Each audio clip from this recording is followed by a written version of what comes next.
Hey, architecture firm owners and emerging leaders. Get ready for unparalleled insight into the development of a world-class architecture firm and a worldwide organization driving the digital transformation of the design and construction industry. With Build Smart, the podcast that's changing how our profession operates. We share the incredible stories behind innovation in the building industry with my friend and co-host, Patrick McLeamy, FAIA, former CEO of the international architecture firm, HOK. You know, Yamasaki's office or firm lasted during his lifetime. And when he passed away, I think that was the end of the Yamasaki office. Helmut did not want that. He wanted a firm that would live out and grow beyond the founders. In Season 1, discover the untold stories behind HOK's meteoric rise, from 150 employees in St. Louis to a powerhouse with over 1,900 staff members and 27 offices worldwide.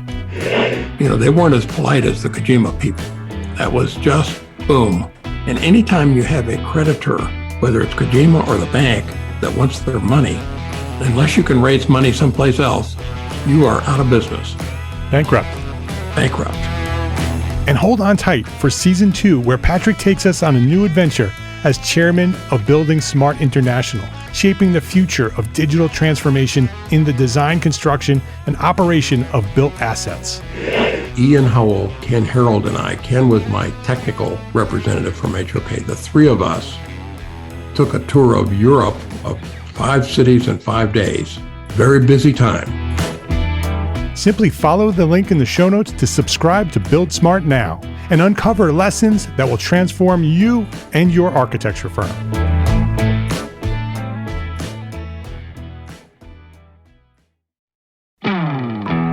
Hey, architecture firm owners and emerging leaders. Get ready for unparalleled insight into the development of a world-class architecture firm and a worldwide organization driving the digital transformation of the design and construction industry. With Build Smart, the podcast that's changing how our profession operates. We share the incredible stories behind innovation in the building industry with my friend and co-host, Patrick McLeamy, FAIA, former CEO of the international architecture firm, HOK. You know, Yamasaki's office or firm lasted during his lifetime. And when he passed away, I think that was the end of the Yamasaki office. Helmut did not want that. He wanted a firm that would live out and grow beyond the founders. In Season 1, discover the untold stories behind HOK's meteoric rise, from 150 employees in St. Louis to a powerhouse with over 1,900 staff members and 27 offices worldwide. You know, they weren't as polite as the Kojima people. That was just boom. And anytime you have a creditor, whether it's Kojima or the bank, that wants their money, unless you can raise money someplace else, you are out of business. Bankrupt.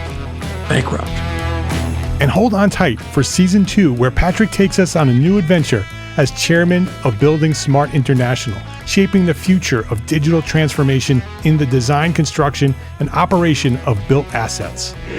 Ian Howell, Ken Harold, and I, Ken was my technical representative from HOK. The three of us took a tour of Europe of 5 cities in 5 days.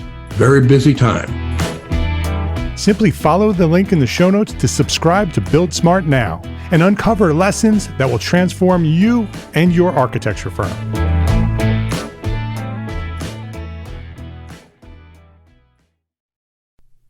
ArchiCAD is the official BIM software of the EntreArchitect community. ArchiCAD BIM software enables design, collaboration, visualization, and project delivery no matter the project size or complexity. With flexible licensing options and a dedicated support team to guide us along the way, ArchiCAD is an ideal choice for firms and projects of any size. I encourage you to reach out and talk to the folks at Graphisoft by visiting our own dedicated webpage at graphisoft.com/us/EntreArchitect. There's even an exclusive special offer waiting for our EntreArchitect community. Go now to graphisoft.com/us/EntreArchitect and see how Graphisoft is positioned to help make your architecture firm a success. That's graphisoft.com/us/EntreArchitect. entrearchitect.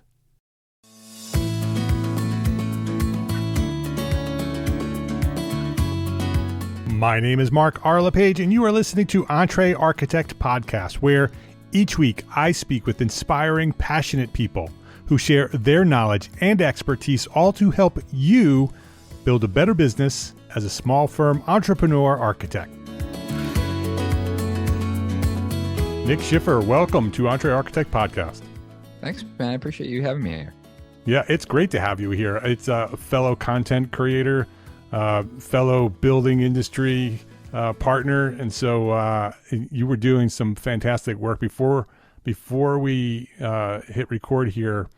I just sort of popped into my head. I said, wherever your name is, quality is following it, because everything that you're doing, your content that you're creating, the work that you do as a home builder, all top quality. And so it's great to have you here, and we can learn from what you're doing. I appreciate that, man. It's funny that you introduced me as a content creator, because I don't oftentimes consider myself a content creator, and it's people like you that remind me that is very much what I am. Very much what you do, for sure. Yeah. NS Builders. If you look for NS Builders or the Modern Craftsman, that's Nick. That's his world, and doing a whole bunch more. I want to talk about that. Yeah. I want to talk about the connection between that content creation and building an impactful network, which you're doing a fantastic job at. That's something that I'm passionate about as well. And so I think that alignment will really have an interesting conversation. Yeah. Just to dive into that, it's been really interesting. And the content creation we have these meetings every week about content and like what we want to focus on and how we want to, attack, LinkedIn or Instagram or what we want to do on YouTube. And there's so many verticals in the focus, where the reality of what we end up doing is we're just documenting what we're doing on a daily basis. Yeah, we'll cater it to a particular question or something, but people are like, well, why don't you, does it help hiring? It's like, yeah, it helps hiring. Well, does it help finding subcontractors? Yeah, it helps finding does it help with clients? It's like, yeah, it's doing everything. Yeah. And that's where, I remember the first post that I put on Instagram that turned into a project. And I remember that being the moment that I said, okay, I'm all in. This works. Yeah. This thing works. Did you know that consciously? Did you do that intentionally? Put content out hoping that No. It would result in something? Nope. My now wife, but we were dating at the time. She was like, "Oh, you should join Instagram." I'm like, "No, I'm not posting pictures of my food and, and sharing." And sure enough, if you go back on my personal Instagram, the Nick Schiffer one, if you go far enough back, the first photo is a picture of a peanut butter and jelly sandwich. And my wife, or my girlfriend at the time, wrote like, "I love you" in it. And after that, I just started posting, my work. And at the time I was working for a commercial high-rise developer. And when I went off on my own, naturally I'm like, all right, I'll start an Instagram for NS Builders. And if you go far enough back on that, it was like, I had a kitchen renovation. Everything was like super filtered, right? Like it was I was just sharing what I was doing. And most of it, my friends and family are like, why, you post so many photos of your work. I'm like, yeah, I know, I'm having fun. It's just cool. And I remember it wasn't like, I didn't think I'd get work from it. But I remember getting a phone call, or maybe I think it was an email, and they were like, "Hey, I saw the deck you're building." I'm like, "Oh, cool." And they're like, "Really quality work. I also noticed the tools in the background. You have a lot of fest tool, so I can tell you're serious about your craft. I'd love to talk to you about a project." Nice. I was like, interesting. Like they knew that much from that photo. Yeah. And we didn't end up getting the job. But at that moment is when I was like, I'm going to use this to market myself. And I have an obsessive personality. So when I find something that I enjoy, which at this time was obviously making money and building a business, at the time it wasn't even building a business. It was just myself as a carpenter. But I was like, oh, this is an opportunity for me to, showcase and get more work. And I just went down a rabbit hole of understanding, how to utilize Instagram, how to create content, what the content should be like. And it just spiraled. Yeah. Let's go back to the very beginning, about even before the content. Sure. How did you discover your passion for what you do as a builder, and maybe what or who inspired you to pursue that path? So I always open the story the same way. Because my parents tell me about it all the time, or told me about it all the time, is that I would sit as a toddler on my grandparents' floor, banging nails into the floorboards. Yeah. And apparently they allowed me to do it because they were going to go through a major renovation and they didn't care. But that I was, it was always tools. I was always interested in tools, and my grandmother used to take me to the store, and I would, want to buy tools. I'm like, I want to buy a screwdriver. And I remember, I vividly remember Christmas as I got older and older, I would only ask for tools. And there was this one year, I don't know how old I was, but, I was young enough where I should have been playing with toys. And I got this white cardboard box, and I ripped it open, and it had a 25-foot extension cord, a hard hat, and some other tools in it. Yeah. And I'm fairly positive that I still have that 25-foot extension cord. I think it's sitting out in my shop. But I was excited, and tools were always just part of what I did, part of what my interest. And, I'd build forts, and I built, sheds in my backyard. And, for a long time, I was quote unquote too young to use a skill saw. So they bought me a Black & Decker jigsaw. Yeah. And I would cut, and I would rip, an 8-foot sheet of plywood down to 12 inches wide with a jigsaw. Yeah. I know exactly the tool. Yeah. Yeah. I mean, I had one too. Yeah, it was green. A little orange, the little tiny 6-inch short plug that kept popping out of the extension cord. Yep. And I didn't cut a straight line, but I had that's what I had. Yeah. And I remember being allowed to use a skill saw, and I built a lemonade stand. And I was like, finally, I get to use a skill saw. How old were you when you first used the skill saw? I'm totally guessing, but I would guess 12, maybe 11. Yeah. And yeah, because at 11, I decided to go work for my dad, and he owns a residential fence company, Canton Fence Company in Stoughton, Mass, and went to work for him in the summer. So I was, my parents had 4 kids, including me. I have an older half brother, but the 3 younger kids, I was the oldest from my parents. They would go to our beach house, and I would go to work with my dad for the summer. And that was just our thing. I didn't want to go. I wanted to go and make money and work. And I ended up working for my dad, summers, weekends, all the way, through high school and all the way through college. And, I ended up, running the wood shop. I was doing welding and metal fabrication, handling fence installs. I was just kind of doing whatever. I was just, out there hustling, getting a tan, making money, And when I graduated, I went to high school in a vocational school, and I went to through a house carpentry program. There was cabinet making, but there was also house carpentry, and I gravitated towards house carpentry. And went through high school, applied to get in college, and I went to college for construction management. But I still worked. I would go to school, and the moment my class was out on Friday, I would drive 80 miles back home, work all weekend, drive back on Monday morning or Sunday night, depending on what time my class was on Monday. And that was just my thing. Yeah. And I actually had the same roommate all 4 years. And out of 4 years, I stayed one weekend. And he thought I was the lamest person. He was like, "You're so lame, man. We party every weekend." And I was just so at that time, it wasn't so much that I was trying to build a career. It was just that I enjoyed making money. And I worked for my dad, and I would do side work and do small carpentry projects on the side. And that was just my thing. And, obviously continued to improve my skill. And when I graduated, it was less than a month after I graduated, I got a phone call from a big commercial developer that wanted to hire me. And I was like, appreciate the offer. I'm not interested. I'm going to stick with my dad for a year and then figure it out. And we hung up, and about a week later, they called me again. And I said, I'm not interested. He goes, I'm not. He's like, that's fine. I just want to talk to you. I'm like, okay. He's like, can you come into Boston and, chat with me? And I've never driven into Boston. I didn't know what rush hour traffic was. I grew up in, 30 minutes south of Boston. I've always lived there. So I took a day off from my dad, and I told him I was moving, because I kind of was. But I lied and I felt terrible, but I was like, all right, I got to go do this thing. And, I didn't know what to wear to the interview. I So texted he didn't even know you were going on this interview.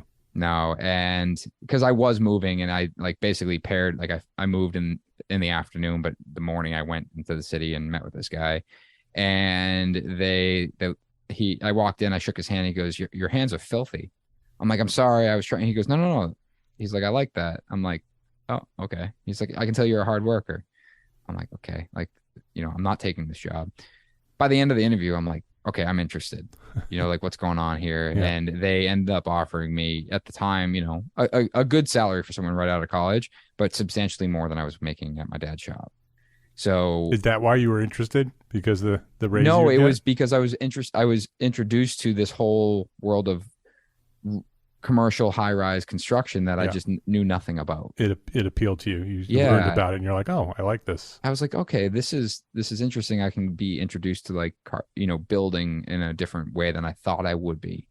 And then the money, of course, was like, oh, this is great. So long story short, I tell my father I'm leaving. He's upset. Did he have plans for you? Like, did he expect that you'd stay? And yeah. I'll never I think it had to be, I want to say it must have been like right when I graduated high school. He bought a truck and put my name on it. So then it's like a month later, I'm leaving. So it was a thing and it really hurt our relationship bad. And it was tough. And I went to work for that company for 4 years and, our relationship was fine, like over time. And then I started doing more side work again. And it got to a point where, my girlfriend, now wife, I was working like ridiculous hours. I'd be up at 5, be at the office at 6:30. I'd work all day. I'd leave there at 5. I would go grab dinner and then go to a job site and work till midnight. And then, and I wouldn't even I owned a house. I wouldn't even go home because her place was closer to my job in the morning. So I would go stay with her, but I get there at midnight. Yeah. And she's like, what are you doing, man? And it just got to a point where I was like, this isn't what I want to do. I want to own my own business. I want to go back to working with my hands. And I told the company I was leaving. I gave them a month notice and, started NS Builders. And it was just, my intent was to be a carpentry company, maybe hire people, maybe not. I don't know. And, I made some good relationships with people that, actually the architect that was on that high rise, I did his personal home, did some renovation work there, and it kind of just snowballed. And I got introduced to a lot of people because of that job. And, fast forward, I'm coming up on year 10 and it's evolved from a 1-person carpentry company to a 15-person home building company. I did, I think 200,000 that first year, and I think we're probably going to close to 10 million. I think this year we'll probably close in closer to 8, and then on track for 23 to close in around 10 and so on and so forth. But I got asked the question the other day and he looked at me, he goes, Nick, I remember meeting you and you still worked at that developer and you told me that you were going to own your own company. And he's like, are you in the place that you thought you would be 10 years later? Yeah. And I laughed and I said, I've never thought of this, but no, not at all. He's like, why not? I'm like, no part of me thought that I would be on a podcast or videoing every single thing we're doing or speaking in front of 1,000 people or like none of that wasn't even in my, like, I don't even know if I was aware of it, like that was an option. So it just evolved and, and I'm obviously very glad it did, because my plan when I started my business is very different. And my goals from, a professional, personal side, a financial side, would have that I have today would have never been achievable at what I set out to do in the beginning. You have a very strong brand, and actually everywhere you touching, you've built brands, right? The Modern Craftsman is a specific brand. Yeah. NS Builders has a really strong brand. When did you realize the power of that? 10 years, right? You've been doing Yeah. this. Where along that timeline did you realize that this needed to be more than just Nick with a hammer? So the brand actually came before the business, or growing a business, like beyond just me. And because I remember being on the job and I said, you know, I want to build a brand. I want to build like a household name. I want people to be like, oh, I want an NS Builder's house. Like they say, hey, pass me a Kleenex. Where did you learn that? What inspired you to think that way? I think it was a similar time around when I started understanding the power of social media. I attribute a lot of the reason I got into social media to Gary Vaynerchuk, you know, who obviously has a massive brand behind him. But I was paying attention to a lot of what he was doing. And he told the same story over and over. Be authentic. Just capture, you like, document your story. And I liked that. And I was like, it seems so fun.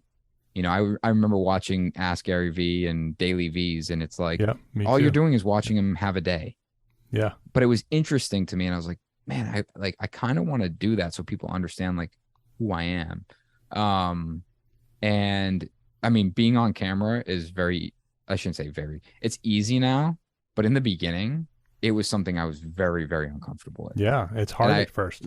Like to the tune of, I spent, I think $5,000 to have 2 videographers come out and like shoot a story video. And one of them went home pissed off because I couldn't get through one sentence. And the other one stuck with me, and he continues to work with me to this day. And that's Doug, and you know, he's a partner in Motif Media now. But it's funny to see how like that evolved, but I was so dedicated to doing it, and I knew that I could curate, you know, the future of NS Builders and Nick Schiffer, and you know, I'll eventually, you know, partnering with you know, John and Tyler on the Modern Craftsman. John is no longer with us, but you know, ultimately like having these opportunities into building one brand that ultimately continued to morph into multiple brands. But I just wanted that relationship behind, you know, quality, like you said in the beginning of this podcast, right? Like someone sees NS Builders, they see quality. Yeah. And I wanted to make sure that we were capturing that and growing towards the ultimate goal of building at a very high level as quickly as possible. And I saw social media as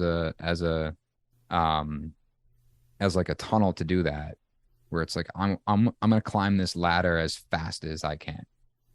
And, you know, I could take my time and, you know, eventually get there in my career. And, you know, and I battled that a lot because I'm relatively young. I actually interviewed for a job today, and the architect was like, how old are you? And I'm like 34. And he's like, and I don't know if I can swear on this podcast, but he was like, are you effing kidding me? And he's like, and what's your role in the company? I said, I own it. And he goes, what the? And I laughed, and I was like, you know, it actually in the beginning of my career, it hurt me a lot. And that's actually a big reason why I grew a beard, to be honest, is that people thought I was too young to do this. Yep. And, you know, and when I started getting involved or invited to bid big jobs or price big jobs or be involved with big architects, people are like, you haven't put you haven't put the time in yet.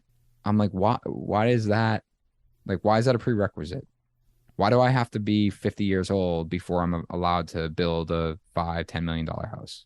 Like, explain that to me. It's like, well, you got to work your way up. Says who? Right. What if I skip everything and I build a $10 million house and I crush it and I do a great job? Then I'm that guy. I'm not saying I will. I might jump into a 10 million and bomb and bankrupt my company. Like that's a it's a possibility for anyone. But I don't think age has any, like, I truly don't think that age should be a consideration. Yeah. And I get it. Like I've lost a project because our portfolio wasn't deep enough. That was she said everything else, A+. I like you. I like your process. I like how you're going to approach the job. I like your communication style. I like your software that you use. I like the way that you're going to do this, that, and the other thing. You just don't have the portfolio. And I said, fair enough. Like, I can't build my first house without building my first house. Right. Exactly right.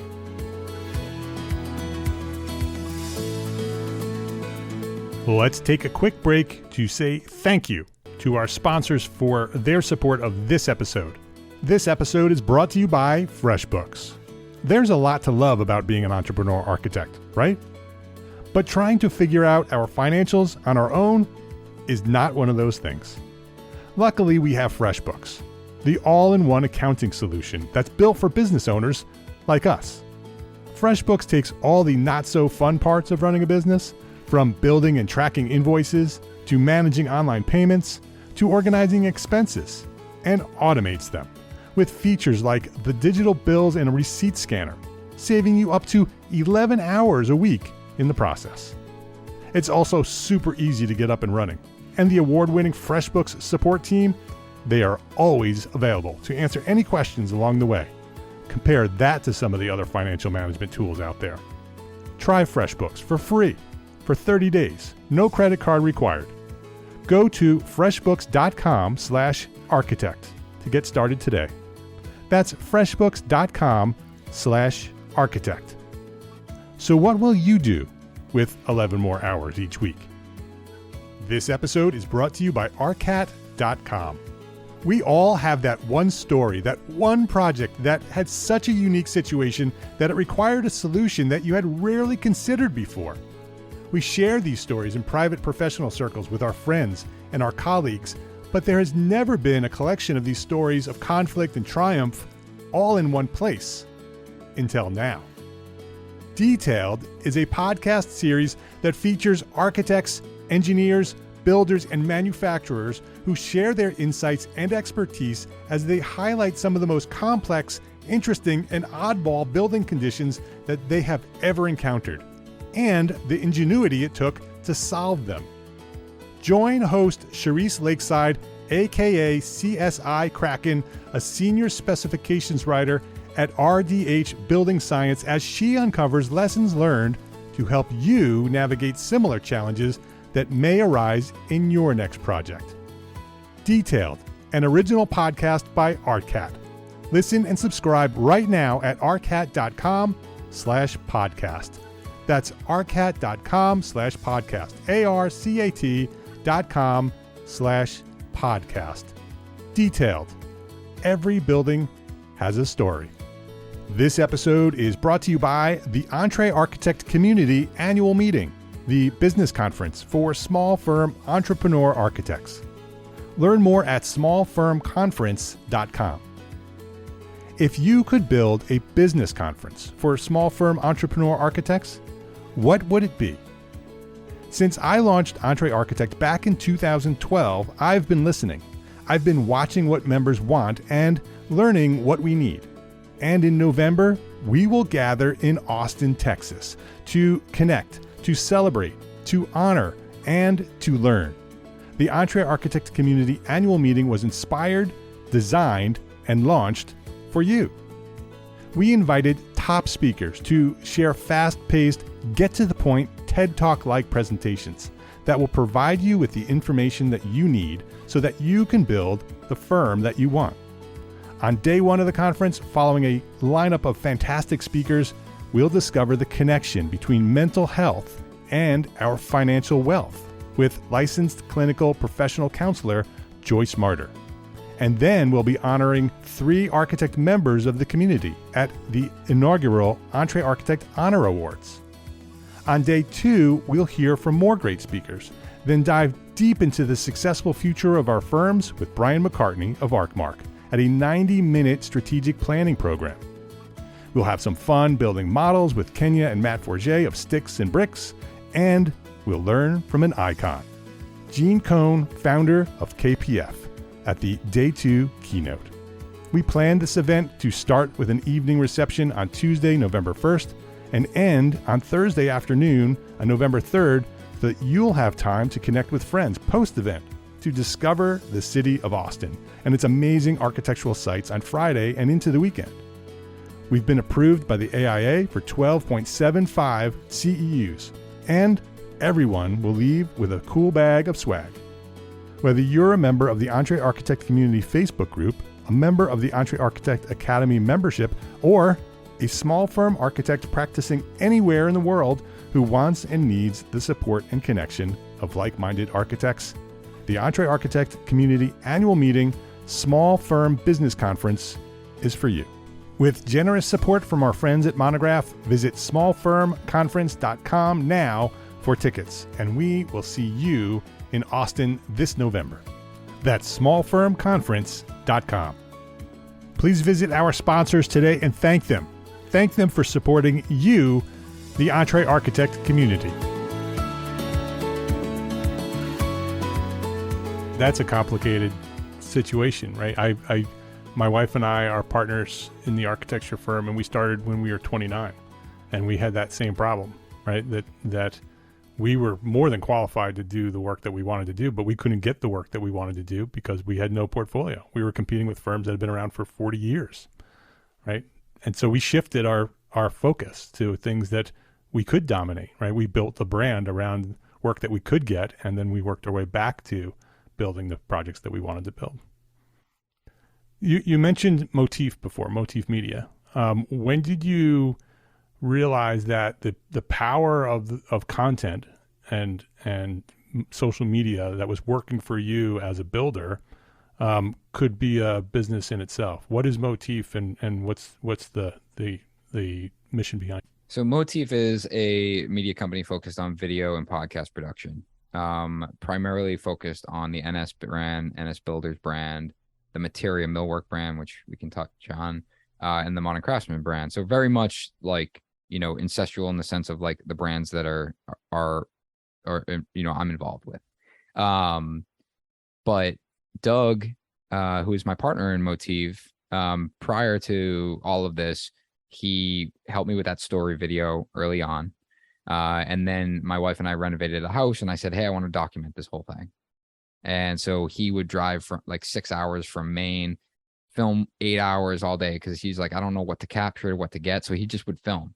And then at the end of the day, he's like, all right, interview time. And he would point the camera at me, and he's like, what'd you do today? And I would just tell him what I did. And we created this Tuckerman series, and we end up stopping it because like he was busy with work and I was spending money that I didn't have, and we had done a couple other videos, and then all of a sudden I remember scrolling Instagram, and a video started playing, and it sounded like mine. It looked like mine. I was like, oh wait, that's not mine. And I realized he had done a video for another builder because they liked what I did. And I'm like, and I immediately picked up the phone. I'm like, how much to come full time? I'm like, I am not going to compete with other builders that are hiring you to do the same thing. And he gave me a number. I said, let's go. We figured it out. Again, like I'm spending money that I'm not allocating at this time. It's just like, I'll figure it out. I'll put him on salary. So he worked under the NS Builders brand for a while. And then this past January was, I'm sorry, I missed the part. Before he had went into the corporate world, he owned a company called Puffin Media. So that's when he was working with me on the Tuckerman. And then he went into corporate because he just hated running a business. He hated invoicing people, all the nuances of running and owning a business. He was like, it's not for me. I want to be creative. So fast forward, we sat down. I'm like, what if we partner and just create Motif Media? And there were so many thoughts behind that. I wanted Doug to have ownership. I wanted Doug to be able to own a part of what we were doing. I want, there obviously tax benefits, insurance benefits of not having a videographer in a construction company. So there's all those things, but it was mainly because I want Doug to like have ownership and like be able to like create his own future. And right now it's very much, involved in what we're doing, but we'll work and we'll do a video for another builder. We'll do content for other companies, and it gives him the opportunity to kind of expand into that, but also gives us the future of growing this into a much bigger production and having its own success, rather than being kind of strapped to just one brand, like me, right? Just strapped to me where it's like, yes, I can bring in additional revenue from brand partnerships and things like that, but ultimately, like there is a cap to what he can produce for NS Builders and what NS Builders can afford to pay, where it's like, what if it has its own trajectory? And that's exactly what we did with Materia Millwork. So Ken is my partner in Materia Millwork. Same thing. Last January, Ken, came in, I think 5 or 6 years prior to that to NS Builders. we built a cabinet shop out of thin air. And because we needed to build millwork, I told him I didn't know if we'd have enough work for him. He took the opportunity anyway, and we've never slowed down. And there was always this kind of talk about like him having bigger ownership, more ownership. And ultimately, we put that into place last January. And it's the same thing. It's like now they're not, Materia isn't strapped to what NS Builders is doing. So if NS Builders doesn't have millwork, there was times last year where, all right, let's clean the shop for 3 days because we don't have anything for NS, or hey, can you fabricate these offsite? Now we have the opportunity to grow that into its own successful business by building furniture, working with other contractors, private labeling for other cabinet makers. Now the shop is, enormously busy, and, that's its own business, its own success path, its own opportunity, and Ken has ownership in that. Do you do content for Materia as well? We do, not as heavily, and I'm getting a lot of hey, where's all we call it the Revealed series. Ken named it Revealed, and it's like, where's all the Revealed series? And we're like, well, we started our own YouTube for Materia, and just frankly, it's just been a bandwidth issue. Is like we're filming. It's hard to capture everything. So Materia is very busy, but content is very much on the horizon for 23, and we really want to approach it very similar to how we are doing it with NS. What does the future look like? You have NS Partners, NS Builders, you have Materia, you have Motif, you have the Modern Craftsman podcast. That's part of Motif. No, the Motif Separate. Motif produces the podcast, but the Modern Craftsman, it started with myself, John and Tyler. John stepped away, and now it's myself and Tyler, our partners on that 50-50 split. And we started that podcast really just because, we were meeting up, having conversations. At the time, Snapchat was really big, and we would share on our Snapchat stories that we were together, and we were talking about hey, we're just, BSing and drinking some beers and talking about building stuff. And people were like, oh man, I wish I was with you guys. And it's like, oh yeah, cool, man. It's like, no, but seriously, what are you talking about? And we're like, building. And he's like, I know, but like what? And we're like, man, why do people want to know what we're talking about so much? And we kept doing it, and people were like, I really want to be a fly on the wall on what you're talking about. Because we were starting to build these brands, right? And so we had, John and I had, I shouldn't say hosted an event. We posted on our story, and I don't know if it must have still been Snapchat at this time, but we posted, hey, we're going to Tony C's in Boston, 7 p.m. on Friday night. That's all we wrote. Yeah, you were about to find out how powerful. Yeah, we were just was. this exactly. So we were like, whatever, we're having 40 something people show up to this bar, and the bar is pissed off. Like, what are you guys doing? Like, you didn't give it. I'm like, truthfully, we did not know that was going to happen. We had no idea. And I think John and I split the bill at the end because no one opened a tab. It was just a mess. But then people were like, that was great, but I really wanted to be in his conversation. And I was talking to this guy, and and we're like, And I don't know. I think it was John at the time. And he was like, well, let's start a podcast. I'm like, yeah, let's do that. And it was actually similar time to when we had done our first on stage speaking gig. And it was branded the Modern Craftsman. And I liked the name. So I bought the website while I was up on stage because I was I don't own the website. Yeah. And I asked for permission to use it after, which is, that I make it sound pretty schemy, but whatever. Point being is all right, let's brand the podcast. We sat around in my shop. Another great brand. Yeah. And it was just a good name. And the three of us, Tyler was up for that. We sat around a 5-gallon bucket and recorded a podcast, and we literally turned the mic on. We had one mic, and we passed it around to the three of us, and we were like, what are we talking about? And it became this thing that we were randomly doing. Hey, you want to record this week? Nah, I don't have time. Okay. And then at the time, Benny was our producer, and it was the same thing. It's oh, Benny's not available. So he had stuff to do. And this is when Doug got involved. And Doug was like, guys, you need to do this on a regular basis. I'm going to hold you to it. I'm going to put a schedule. And over the course of the year, the years after, we really got rigid with it. We started booking out guests months in advance, and we got to a point where, we were every single week we're recording. But it came out of necessity of the fact that people feel alone, right?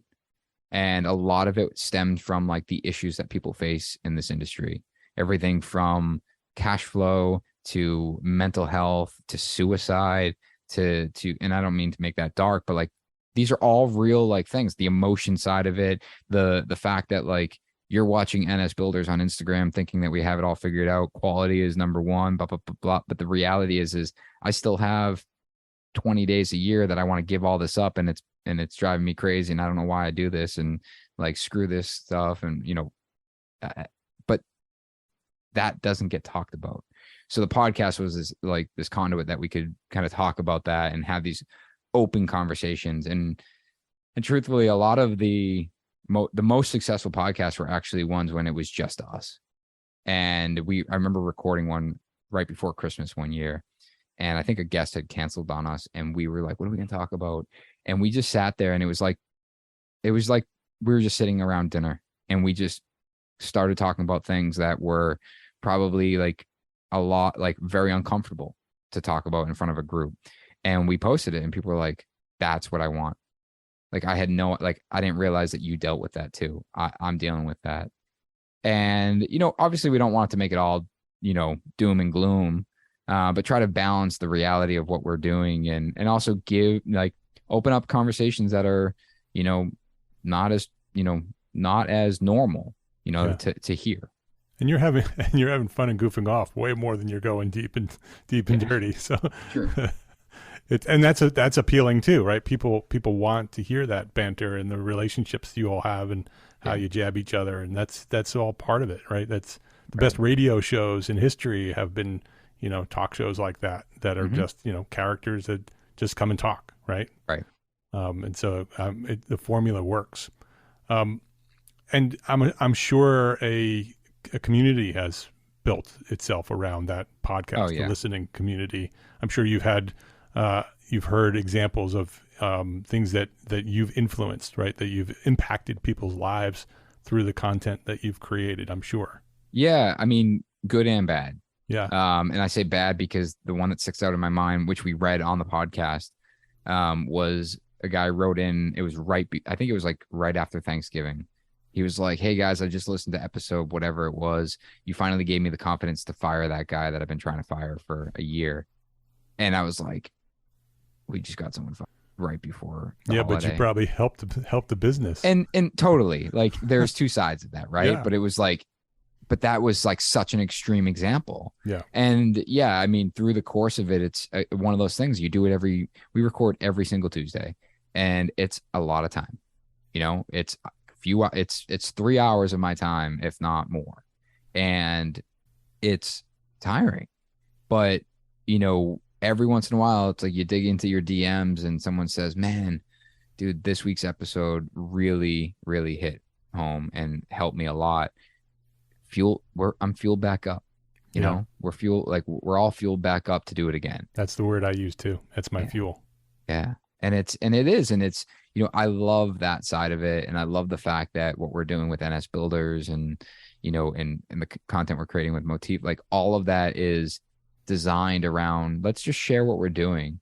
And a lot of it is stuff that I learn in the moment, and that, it's received good and bad. Some people are like, you should have known, like, you're an idiot. That's not what you're supposed to do. Or why wouldn't you research this before trying to teach the entire world it? It's like, all we're doing is sharing what we're doing, and if I'm wrong and a bunch of you guys comment on it and I find out I actually am wrong, that just gives me another video to put out the next week. Like, hey guys, I was wrong. That's right. Yeah.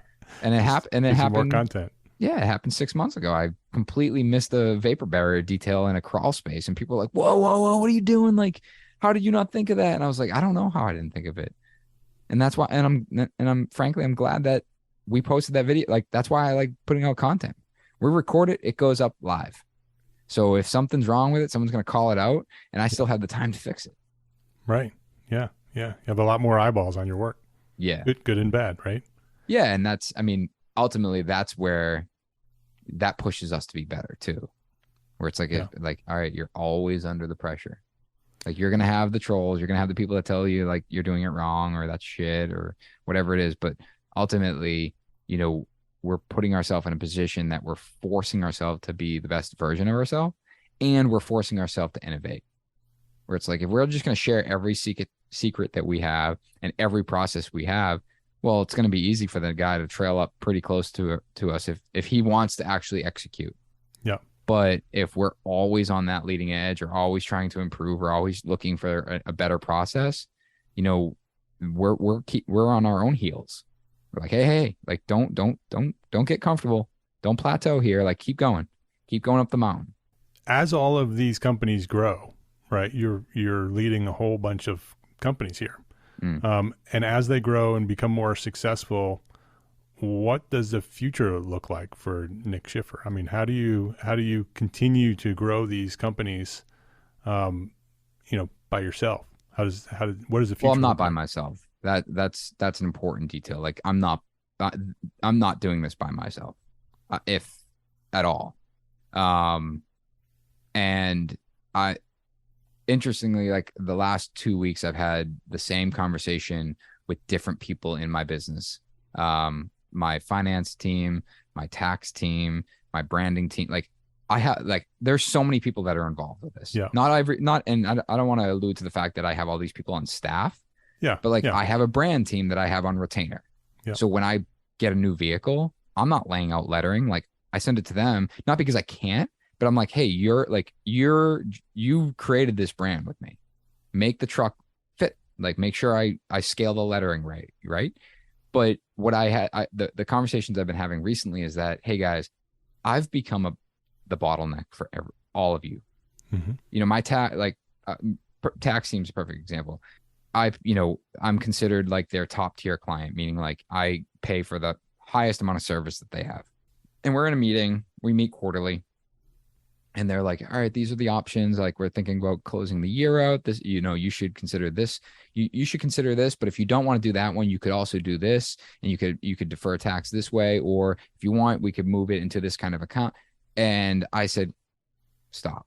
At what point do I not become the decision maker in that? And he was like, listening, and I'm like, let me kind of relate it to like the ultra wealthy. The ultra wealthy have people that work on their taxes every single day, right? And their goal is at the end of the year to be zero tax liability. Right. I don't need that.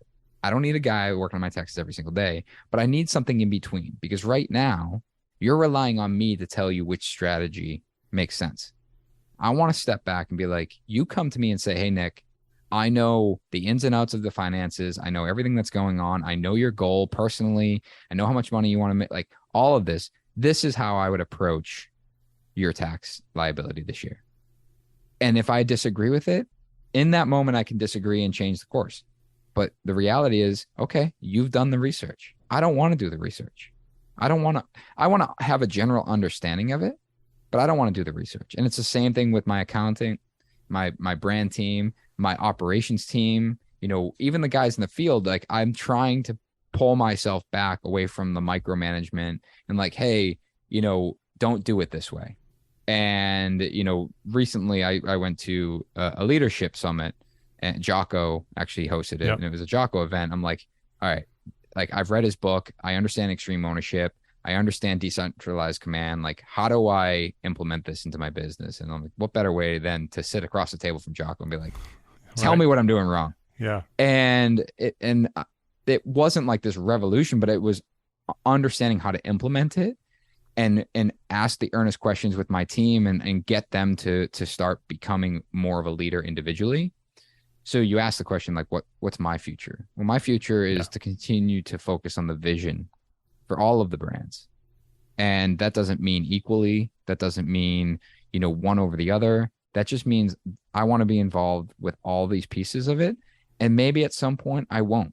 And maybe at some point I won't want to be part of, I don't want to say the podcast, or I don't want to even pick one because it's not even on my mind. But at some point, maybe I don't want to do that anymore. And I can step away and let, Ken or Doug take that business and run with it.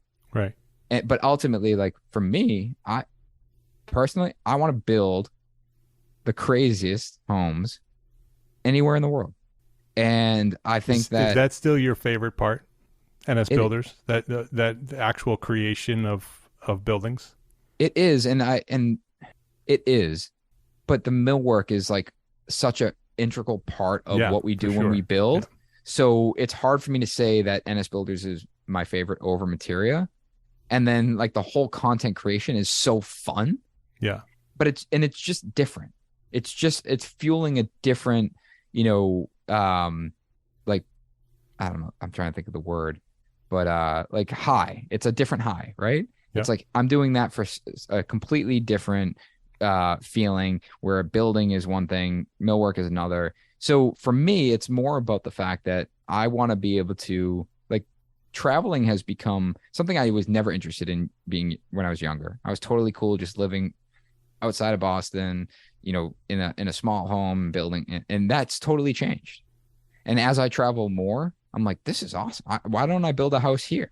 Yeah. People are like, what are you talking about? Like I took my family to Greece a couple weeks ago, and I'm like, I'm going to build a house here. And she's like, Nick. I'm like, what? She goes, we're like, and she gets it. Like, she's like, okay. I'm like, it would be cool. And I'm like messaging like my builder buddies, and they're like, Nick, you're going to build a house everywhere. I'm like, no, I know, but why couldn't I do it? It's like, I don't know, because it's really hard to get skilled labor here. It's like, so yeah, so we'll figure that out. Yeah, we'll figure that side out. And as I talk about it, and the more, like, I think about structuring NS Builders and, the way we're structuring our business from a management perspective, it gives me this opportunity to, like, all right, how do I take what we're doing and then put that into a CM model where, we're interviewing for jobs up the coast of Maine. I have a project in potentially Tennessee that they were interested in, like, and all of these, I have, like, there's no part of me that's like, I don't know if I could do that. It's no, I can do that. We can run 80% of the job remotely, and me to travel down to Tennessee or up to Maine. It's like, it's okay. It's a few hours out of my day to get there. When the reality is, if I have to head to a job site, a local job site, like, I might not be able to get there for a few hours either. Right. So the reality is, it's like, okay, well, you need someone on site. Sure. If this is where the social media has continued to help. If I posted something about potentially doing a job on the coast of Maine on an island that you need to take a water taxi to. Yeah. Within 8 hours of posting that on my story, I had 2 people email me, say, hey, I saw your story. I'm local. If you need a boots on the ground super, I'm your guy. Now, neither of them might be a good fit. Right. But I just got, without doing any work, I got two potential candidates that are interested in, because they value the brand. I would go interview them, explain the situation. Hey, this is a 12-month job. You could be boots on the ground. Here's the salary. I don't know if I could have another job after that. Some people are fine with that. Yeah. Some people, there's guys that will travel the entire country being a super because they don't have any ties anywhere. Oh, I want to see the whole country. So if I get to move to an area for two years and build a house and then move somewhere out, like, there's people that want to do this. You just have to build a network strong enough to connect with them. Yeah. And the systems that go along with making sure that all works the way you want it to work. Yes. And that's where it's whole other podcast. Right. And that's like the project management side, where, we are very invested in the way we project manage our jobs, the software, the data. And that's where it's like, back to the accounting team, back to my operations team, my project management team. It's like, I'm not doing that. This isn't me doing it. It's, I'm encouraging and supporting the momentum behind it, but ultimately these are the technical operators in the business. Nick, you're an inspiring man. I highly recommend everybody who's listening to go check out all this content. Go to nsbuilders.com. Check out the podcast. themoderncraftsman.org is the website for the podcast, but you can find it anywhere the podcasts are played. A fantastic Instagram, NS Builders, and a great YouTube channel. You can just go search YouTube for NS Builders. We'll have a link to that on the show notes as well. All those things will be on the show notes. Nick, before we wrap things up here, I want to ask you the one question that I ask everybody here. Mm-hmm. What's one thing that a small firm architect can do today to build a better business for tomorrow? You know what? I think that, and I'm seeing it be more common, but open to collaboration. And that's not for everyone. That's not for every builder. That's not for every architect. That's not for every trade partner. But when you partner with people that truly share the same goal for that project or for their business, it's very different. It's a very different approach, and you don't get this this builder versus architect mentality. Yeah. And I think, beyond that, I had another thought that I wanted to add on to that, but I just lost my train of thought for the first time in this podcast. That's not bad. One time. Just being transparent with the goals and being transparent with where you are at in the process. And this goes for anyone, even outside an small architect firm. But what I have found is that, we talked about age, right? But when I have interviewed or met with potential architects or builders, like there's the inherent side of, hey, you haven't done this before. Yeah. And I've had that conversation a lot of times. And I've explained, like, listen, I'm not here to tell you that I can build you the best house, or, hey, do you have any projects I can bid? Or this isn't an ask. This is, hey, my name's Nick Schiffer. I own a company called NS Builders. We're currently doing this, but I want to be doing that.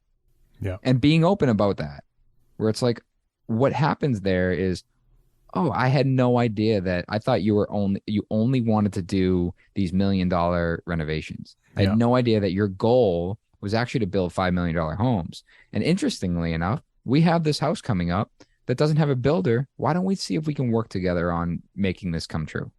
Yeah. And that's fantastic advice. To share your dreams, really. Yeah, exactly. Yeah. Yeah. To be transparent about where you want to go, because you never know who knows who. Exactly. And how you might find your way there. Great advice. Nick Schiffer, nsbuilders.com. You have a summit coming up too. I want to just make sure we fit this in before we wrap up here. You have a big conference coming up. Well, actually a small high-end conference. Share a little bit about your conference. So we did one in May. And this will be our second one coming up November 6th. And then this will be a reoccurring event. But the long and short of it is, I mentioned the event I went to with Jocko. That was a small 20-person event. And if you know anything about his events, they're typically hundreds of people, and the dollar value is pretty expensive. So if you can imagine how expensive a 20-person event is, I don't remember the exact cost, but just for the sake, I think it was about 14 or 15 grand. Yeah. And it's 2 or 3 days, right? So it's a big investment, but it's not my first event that I've paid that kind of money to go to. And what I've realized is that you're putting yourself into a room of people that all are there for a very particular reason and have invested a lot of money to be there. So they're going to be there and make sure that they're getting the most out of it. Flip that to the Contractor Coalition Summit that myself, Brad, and Morgan are putting on, and we put on back in May, is that we're doing the same thing contractor specific. So we are coming with 2.5 days jam-packed of information that we have over the course of 10 years or longer put into effect into our business to be a more profitable business, and talk about the stories as to why we've implemented these things, share really important documents or really in-depth documents, walking you through like how to accurately charge for a carpenter and what burden actually goes into that, all the way to marketing, vendor relationships, brand partnerships, how to utilize social media, everything that, we've all individually done to make our business more profitable. We've put this into, again, 2.5 days of just pure educational content. And again, you're in a room with 30 people that have all invested a fair amount of money to be there. So what happens is, not only is the content, I'm saying this, knowing that we created it, but not only is the content great, but we also have 30 people in the room that, you get to network with. Right. And that is equally, if not more valuable than the content that we're teaching. Yeah. Is there a website or some place where you can find more information about that? I absolutely. So it is contractorcoalitionsummit.com. All right. Contractorcoalitionsummit.com. We'll have a link to that as well on the show notes. If you're a contractor or know a contractor who'd be interested in that, go to contractorcoalitionsummit.com. Nick, thank you. I appreciate you coming by here, sharing your story, sharing your secrets. You are inspiring to see all of the work that you're doing and at the level of quality that you're doing. Clearly you have some systems and some people helping you do that to be able to create the content and the quality of the work that you do. Thank you for the inspiration and keep up the good work. Well, thank you for having me. I appreciate the conversation. If you liked this episode of Entre Architect Podcast, please share a rating, write a review, and share a link to this episode with a friend. That's how Entre Architect has grown to serve thousands more architects just like you. Share a rating, write a review, and share a link to this episode with a friend. Links to our sponsors and all the resources we discussed today are available at the show notes for this episode found at entrearchitect.com/podcast. Entre Architect is a member of the Gable Media Podcast Network, the network dedicated to architects, engineers, and construction pros. Listen and subscribe to all the shows at gablemedia.com. That's GABL media.com. And visit smallfirmconference.com for more information about our lineup of speakers, check out the agenda, and purchase your tickets for the Entre Architect Community Annual Meeting, the business conference for small firm entrepreneur architects. We do have a few tickets still available, but we're almost sold out. So visit smallfirmconference.com and register today. And before we wrap up, a special thank you to our partners at Graphisoft for helping our community of architects make the transition to BIM with ArchiCAD software. Go now to graphisoft.com/US/EntreArchitect and see how Graphisoft is positioned to help make your architecture firm a success. Visit graphisoft.com/US/EntreArchitect to learn more. Thank you for listening to this episode of the Entre Architect Podcast. My name is Mark R. LePage. Love, learn, and share what you know.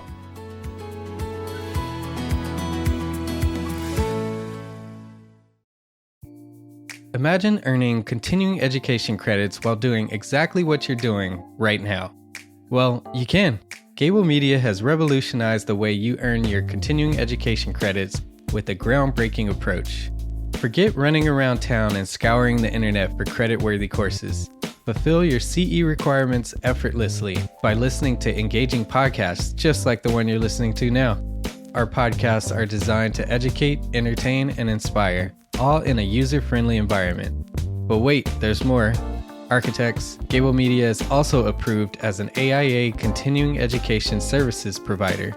Upon completion, we handle everything, from reporting your hours directly to the AIA to storing your certificates in your personal Gable Media profile for your self-reporting needs. So follow the link in the show notes and start earning your credits in the most innovative and entertaining way possible with Gable Media. Attention architects and creative minds, get ready to supercharge your brand with Build Your Brand, the podcast that's unlocking the secrets of branding success for creatives. Hey there, it's Mark R. LePage, founder of Entre Architect, and I'm inviting you to join my friend, architect marketing expert Jeff Eccles at Build Your Brand podcast, where he explores the captivating stories of the world's top brands and transforms their lessons into powerful moves for small firm architects and creatives like you.